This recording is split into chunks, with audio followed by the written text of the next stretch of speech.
ఎక్కడికి నాన్నగారు ఇంత చక్కగా ముస్తాబై వెళ్తున్నారు? మా ఫ్రెండ్ సుబ్బారావు వాళ్ళ కొడుకు పెళ్ళమ్మ, అక్కడికి వెళ్తున్నాను. మరి మీ ఫ్రెండ్స్ అందరూ వస్తున్నారా?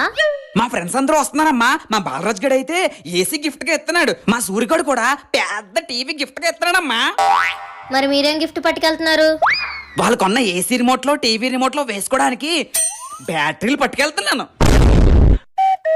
నాన్నగారు మీ ఫ్రెండ్స్ అందరూ అంత రిచ్ గా గిఫ్ట్లు పట్టుకెళ్తుంటే మీరు చీప్ గా బ్యాటరీలు పట్టుకెళ్తారా? చింతల్లి, నన్ను నా గిఫ్ట్ ని తక్కువ అంచనా వేయకు. వాళ్ళంత పెద్ద గిఫ్ట్ కొన్నా ఈ చిన్న బ్యాటరీ లేందే అవి పనిచేయవు. అన్ని డబ్బులు ఖర్చు పెట్టి ఏసీలు టీవీలు కొన్నోళ్ళు 10 రూపాయలు ఖర్చు పెట్టి బ్యాటరీలు కూడా కొనలేరా?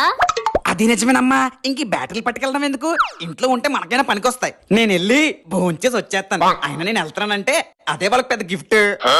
నాన్నగారు